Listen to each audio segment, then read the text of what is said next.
ఖమ్మం జిల్లా నేలకొండపల్లిలో జరుగుతున్న ఈ ప్రకృతి చికిత్సపై జాతీయ సమావేశానికి నన్ను ఆహ్వానించిన మిత్రులు సిద్ధార్థ యోగ విద్యాలయ వ్యవస్థాపకులు డాక్టర్ రామచంద్ర గారికి మరియు దేశంలోని వివిధ ప్రాంతాల నుంచి వచ్చినటువంటి అనేక మంది ఈ వైద్యం పైన ఈ రంగం పైన విశ్వాసం ఉండి ఆచరిస్తున్న పెద్దలు మిత్రులు సిద్ధార్థ యోగ విద్యాలయం 24 ఏళ్ళు పూర్తి చేసుకుని 25వ ఏట అడుగు పెడుతున్న సమయంలో ఈ ఆనందకర గడియన నన్ను కూడా భాగస్వాములు చేసినందుకు ముందుగా డాక్టర్ రామచంద్ర గారికి ధన్యవాదములు. నేను ఈ రంగంలో నిపుణుడిని కాదు, కానీ నాపై అభిమానంతో డాక్టర్ గారు పిలిచారు కనుక వచ్చాను, మాట్లాడుతున్నాను. సో ఈ ప్రకృతి చికిత్స అనడంతోనే చాలామందికి ఇది ఒక మెయిన్ స్ట్రీమ్ మెడిసిన్ కాదు కదా అనే అభిప్రాయం ఉంటుంది. దీనికి కారణం ఏంటంటే మన సమాజంలో ఆరోగ్యం పైన వైద్యం పైన కొన్ని అపోహలు నమ్మకాలు ఉన్నాయి. మన దేశంలో అమలవుతున్నది ఈరోజు ఆరోగ్య సంరక్షణ వ్యవస్థ, హెల్త్ కేర్ సిస్టమ్ కాదు. మన దేశంలో కానీ ప్రపంచంలో చాలా చోట్ల అమలవుతున్నది హెల్త్ కేర్ సిస్టమ్, ఆరోగ్య సంరక్షణ వ్యవస్థ కాదు. అమలవుతున్నది కేవలం డిసీజ్ మేనేజ్మెంట్ సిస్టమ్.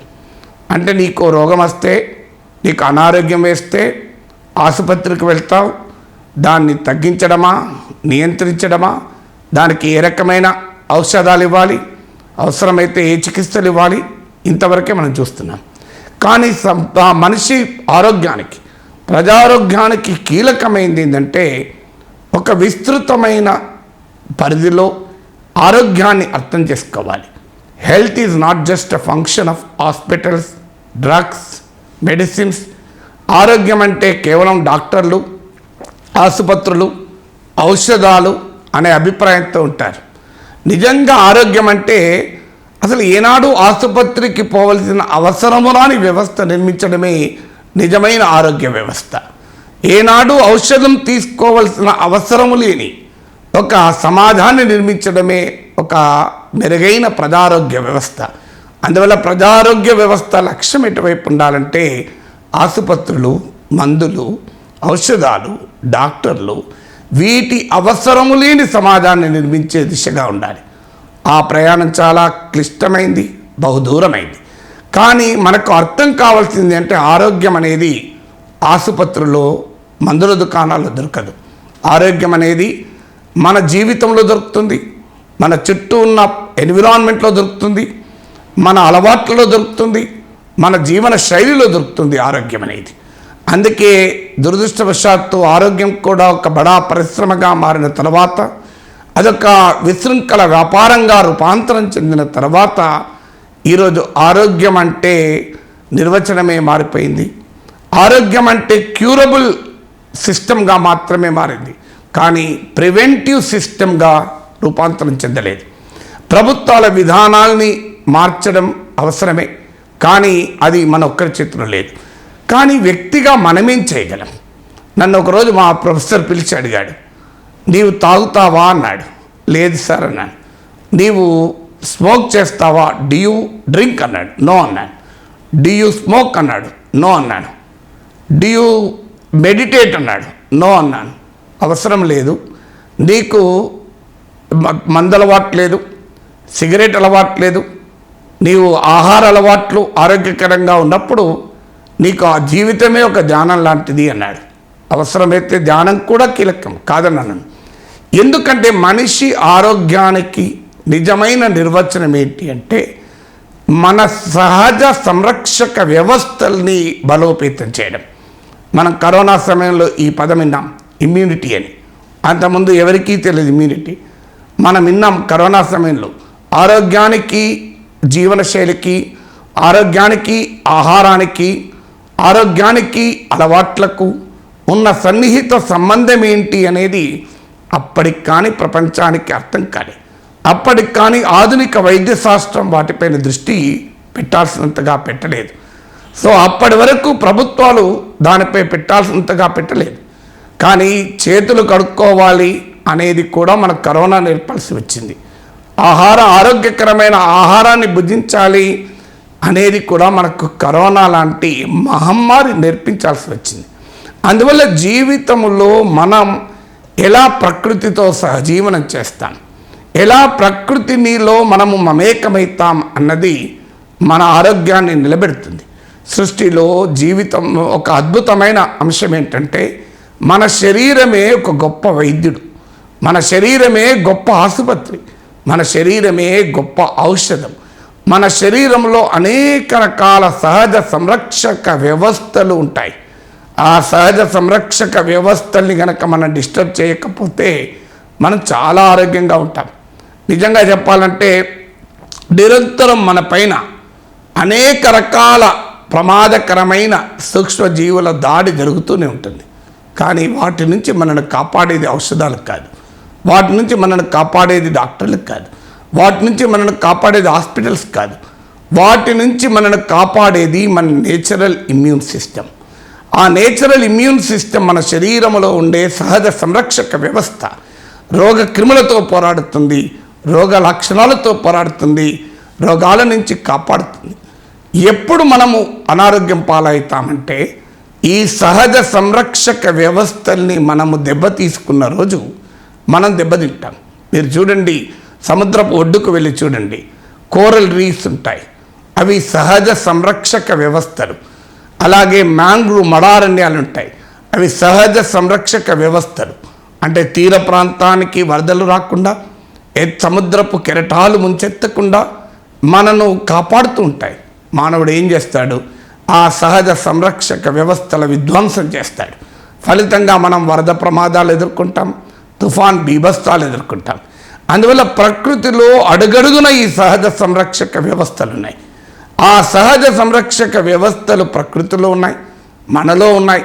ప్రకృతిలో మనం భాగం గనక మనలో ఉన్న సహజ సంరక్షక వ్యవస్థల్ని, చుట్టూ ప్రకృతిలో ఉన్న సహజ సంరక్షక వ్యవస్థల్ని మనము ధ్వంసం చేసుకుంటున్నాం. అందుకే నిజమైన ఆరోగ్యము మన ఆహారంలో ఉంది, నిజమైన వైద్యము మన ఇంట్లో ఉంది. మనందరికీ తెలుసు, చిన్నప్పుడు మనకు తెలుగు పద్యాలు నేర్పించేవారు. ఆ పద్యాల్లో మిరియాలు, సొంటి, అల్లం వీటి ప్రాధాన్యతను చెప్పే రీతిలో పద్యాలు ఉండేవి. ఇప్పుడు దురదృష్టవశాత్తు అలాంటి పద్యాలు మనకు వినిపించడం లేదు. అందువల్ల చుట్టూ ఉన్న మీ ఇంటి కిచెన్లోకి వెళ్తే మనకు అనేక రకాల అద్భుత ఔషధ లక్షణాలు కలిగిన ఆహారం మనకు కనబడుతుంది. ప్రకృతి ఇచ్చినటువంటి ఒక విలువైన సంపద. ఆ సంపదను మనం ఎలా ఉపయోగించుకుంటున్నాం? ఇవాళ ఇదంతా ఒకప్పుడు చాదస్తంలాగా ఉండేది, ఇప్పటికీ దాన్ని చాదస్తంగా చెప్పేవాళ్ళు ఉన్నారు, శాస్త్రీయంగా చెప్పగలగాలి. సో నిజంగానే ఒక పెద్ద ప్రమాదం జరుగుతుంది, సర్జరీ అవసరం ఉంటుంది, అక్కడ నేను రోగనిరోధక శక్తిని పెంచుతా అంటే సరిపోదు. అందువల్ల ఈరోజు వైద్యము, ఆరోగ్యము అనేది కూడా కంపార్ట్మెంటలైజ్ అయింది. నాలెడ్జ్ అనేది కంపార్ట్మెంటలైజ్ కాకూడదు. నాలెడ్జ్ అనేది ఇంటర్ కనెక్టెడ్. ఆరోగ్య రంగం కూడా, వైద్య రంగం కూడా వివిధ రకాల వైద్య పద్ధతుల మధ్య సమన్వయాన్ని సాధించగలిగితే ఒక వైద్య పద్ధతి ఇచ్చేటువంటి ప్రయోజనం మరో వైద్య పద్ధతిలో ఉండకపోవచ్చు, ఒక వైద్య పద్ధతిలో ఉన్న ప్రయోజనం ఇంకో వైద్య పద్ధతిలో ఉండకపోవచ్చు. వీటన్నిటినీ సమన్వయం చేసే వ్యవస్థ లేదు, భిన్నమైన వైద్య శాస్త్రాల మధ్య విశ్వాసం లేదు. అందువల్లనే ప్రజల్లో కూడా ఈ గందరగోళం. అందువల్ల దీన్ని చాదస్తంతో కాకుండా శాస్త్రీయంగా ప్రకృతి, మానవుడు ఉన్న సంబంధం ఏంటి అనేది మనం ప్రజలకు చెప్పగలగాలి. అది చెప్పాలంటే ఇవాళ అనేక రకాల పరిశోధనలు కూడా చెప్తున్నాయి. మనం తినే ఆహారము ఏ రకంగా తీవ్రమైన అనారోగ్యాలను కూడా ఎదుర్కోవటానికి ఉపయోగపడతాయని అత్యాధునిక వైద్య విశ్వవిద్యాలయాల్లో జరుగుతున్న పరిశోధనలు, నిద్రకు ఆరోగ్యానికి ఉన్న సంబంధం, ఒత్తిడికి ఆరోగ్యానికి ఉన్న సంబంధం, ఆహారానికి ఆరోగ్యానికి ఉన్న సంబంధం, చుట్టూ ఉన్నటువంటి పరిస్థితులు, మన పర్యావరణం, వాటికి ఆరోగ్యానికి ఉన్న సంబంధం. ఇవాళ ఢిల్లీ మహానగరంలో చూస్తున్నాం, వాయు కాలుష్యం వల్ల పిల్లల్లో బుద్ధిమాంద్యత వస్తుందని ఆందోళన వ్యక్తమవుతుంది. శ్వాసకోశ వ్యాధుల తీవ్రత పెరుగుతోంది. అంటే మనం పీల్చే గాలి, మనం త్రాగే నీరు, మనం భుజించే ఆహారం, ఇందులో ఏ రకమైనది మనము జాగ్రత్తలు తీసుకుంటున్నామన్నది మన ఆరోగ్య వ్యవస్థను కాపాడుతుంది. దురదృష్టవశాత్తు మనం ఆరోగ్యం అంటే అది మన చేతిలో లేని దానిగా భావిస్తున్నాం. కానీ జీవన శైలిలో మార్పుల వల్ల ఇవాళ గుండె లాంటి కీలకమైన అవయవాలను కూడా కాపాడుకోవచ్చు. జీవన శైలితో మధుమేహము, రక్తపోటు లాంటి వాటిని అధిగమించవచ్చు అనేది అనేక పరిశోధనలు చెప్తున్నాయి, మన అనుభవాలు కూడా చెప్తున్నాయి. ఇదేం అసాధ్యమైన విషయం కాదు. సమస్య ఏంటంటే వాటిని అమలు చేయడంలో ఉన్న ఇబ్బందులు ఉంటాయి. అందులో అమలు చేయడంలో ఉండేటువంటి ఆ జీవన శైలిని అలవరుచుకోవడంలో ఉన్నది. ఇవాళ అందరము చెప్తున్నాం, డయట్ కీలకం, ఎక్సర్సైజ్ కీలకం, సరైన సమయానికి నిద్రపోవడం కీలకం, ఒత్తిడి గురి కాకపోవడం కీలకం. A sound mind is in sound body అంటారు, కానీ a sound body is also in sound mind. ఇవాళ మానసిక ఒత్తిళ్లకు గురవుతున్నటువంటి వ్యక్తులు ఆరోగ్యానికి కూడా సమస్య అవుతుంది. అంటే there is an inter linkage between mind and body. There is an organic link between mind and body. నేను ఒకరోజు డాక్టర్స్ డే సమావేశాన్ని అడ్రస్ చేయడానికి వెళ్ళాను ఎమ్మెల్సీగా ఉన్న రోజుల్లో. అది ఆస్తమా డాక్టర్లు అంటే రెస్పిరేటరీ ప్రాబ్లమ్స్ చూసేటువంటి పల్మినాలజిస్టులు వీరి సమావేశం. సో నన్ను మాట్లాడమన్నారు. నేను నైదర్ ఏ డాక్టర్ నార్ ఏ పేషెంట్. కానీ నాకు తెలియదంటే ఒక సామాజిక శాస్త్ర విద్యార్థిగా నేను పరిశీలించడం మొదలు పెడితే ఒక ఆసక్తికరమైన అంశాలు తెలుసుకున్నాను. భర్త గనక బాగా వేధించి హింసించి ఇబ్బంది పెట్టేటువంటి వాడున్నాడు అనుకోండి, అంటే ఒక నాగింగ్ హస్బెండ్, ఒక హరాసింగ్ హస్బెండ్ ఉంటే ఆ మహిళకు తొందరగా ఆస్తమా వచ్చే అవకాశం ఉంటుంది. దీన్నే బ్యాటర్డ్ ఉమెన్ సిండ్రోమ్ అని అంటారు. అంటే మరి భర్తకు కూడా అలాంటి భార్యలు ఉన్నప్పుడు కావచ్చు, కానీ పరిశోధన భార్యలపైన జరిగింది. ఎందుకంటే వేధించే భార్యల కన్నా వేధించే భర్తల సంఖ్య బహుశా ఎక్కువ ఉండవచ్చు. సో అందువల్ల ఇది ఒక ఉదాహరణ. అంటే ఒక డాక్టరు ఒక రెస్పిరేటరీ ప్రాబ్లం, శ్వాసకోశ సమస్యలతో వచ్చిన మహిళను చూసేటప్పుడు ఆమె రిపోర్ట్లు చూస్తేనే సరిపోదు, ఆమె జీవితాన్ని కూడా చదవాలి, ఆమె ఎదుర్కొంటున్న జీవన సమస్యల్ని కూడా అర్థం చేసుకోవాలి. ఇక డాక్టర్తో సంబంధం లేదు, కానీ ఆమె ఏ రకమైన మానసిక ఒత్తిళ్లకు గురవుతుందన్నది కూడా ఆమె ఆరోగ్యంపై ప్రభావం చూపుతుంది. కర్ణాటకలో కొన్ని సంవత్సరాల క్రితం జరిగిన పరిశోధన చెప్తాను. ఒక మిస్టీరియస్ డిసీజ్ మగ పిల్లల్లో కనుగొన్నారు. వైద్యుల బృందాలు వెళ్ళి పరిశీలించాయి, కారణాలు అర్థం కాలేదు, అసలు ఎందుకు వస్తున్నాయో తెలియదు, కానీ బాడీ అంతా క్రిపుల్ అవుతున్నారు. తర్వాత సామాజిక శాస్త్రవేత్తల బృందాలు వెళ్ళి చూశారు. అక్కడ ఒక అలవాటు ఉంది, ప్రతి ఒక్క లోహంతో తయారు చేసిన దాంట్లో పాలను మరిగించే అలవాటు ఉంది. దానివల్ల ఆ పాలు విషతుల్యం అవుతున్నాయి, కంటామినేట్ అవుతున్నాయి. పాలను ఆడపిల్లలకు ఇవ్వకుండా మగపిల్లలకు మాత్రమే ఇస్తున్నారు. లింగ వివక్ష, జెండర్ డిస్క్రిమినేషన్ ఫలితంగా మగపిల్లలకు మాత్రమే ఆ అనారోగ్యం వేస్తుంది. చూడండి, సామాజిక శాస్త్రవేత్తలు ఒక ఆరోగ్య సమస్యకు పరిష్కారం చూపగలిగారు. వైద్య శాస్త్రవేత్తలకు అర్థం కాని ఒక అంశాన్ని సామాజిక శాస్త్రవేత్తలు గుర్తించగలిగారు. అందువల్ల మనిషి ఆరోగ్యము ఎంత సమగ్రమైనది అనేది దీన్ని బట్టి మనకు అర్థమవుతుంది. మన మానవ సంబంధాలు మన ఆరోగ్యాన్ని నిర్మిస్తాయి. అందుకే అంటారు మన సామెతలు, సంతోషం సగం బలం అంటాం. ఎందుకన్నారు ఈ బలం అని? అందువల్ల ఆనందకరమైన జీవితాన్ని, ఆహ్లాదకరమైనటువంటి జీవితాన్ని, చుట్టూ ఒక ఆహ్లాదకరమైన పరిస్థితులను మనం నిర్మించుకుంటే, ఒక క్రమశిక్షణాయుతమైనటువంటి జీవన శైలిని అలవర్చుకోగలిగితే మనము అనేక రకాల ఆరోగ్య సమస్యలకు పరిష్కారాన్ని మనమే స్వయంగా వెతుక్కోవచ్చు.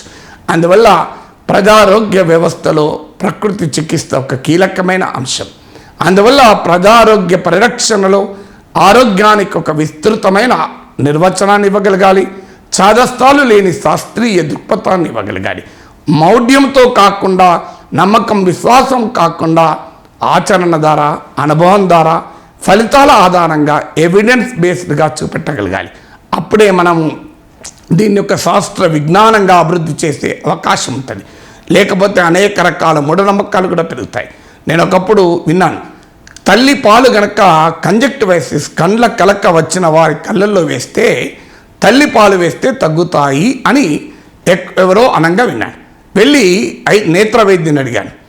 ఆ నేత్ర వైద్యుడు పొరపాటున కూడా వేయకండి, ఎందుకంటే కొన్ని సందర్భాల్లో అది ప్రమాదకరంగా కూడా పరిణమించవచ్చు అని. అందువల్ల ప్రతి నమ్మకము సైన్స్ కాదు, ప్రతి విశ్వాసము సైన్స్ కాదు. దేన్నైనా శాస్త్రీయమైనటువంటి అంశాలకు నిలబడాలి, శాస్త్రీయ పరిశోధనకు, సైంటిఫిక్ మెథడ్కు నిలబడాలి, వెరిఫికేషన్ ఉండగలగాలి, వ్యాలిడేషన్ జరగగలగాలి. అది ప్రజల అనుభవాల్లో అది నిజం కావాలి. నమ్మకాలు విశ్వాసాల ఆధారంగా వైద్య శాస్త్రం అభివృద్ధి కాదు, నమ్మకాల విశ్వాసాల ఆధారంగా ఆరోగ్య శాస్త్రం అభివృద్ధి కాదు. వాస్తవికమైన పరిశోధనల ద్వారా, శాస్త్రీయమైన దృక్పథం ద్వారా మాత్రమే ఉపయోగపడుతుంది. అందువల్ల జీవన శైలి ప్రాధాన్యతను, ఆహార ప్రాధాన్యతను ఆరోగ్య రంగంలో మనం అర్థం చేయించగలగటానికి శాస్త్రీయ పునాదులపైనే జరగాల్సిన అవసరం ఉంది. ఆ విషయంలో ఈ సిద్ధార్థ యోగ విద్యాలయం చేస్తున్నటువంటి ఈ కృషి విజయవంతం కావాలని ఆకాంక్షిస్తూ మరొకసారి మీ అందరికీ ధన్యవాదాలు చెప్తూ సెలవు తీసుకుంటున్నాను.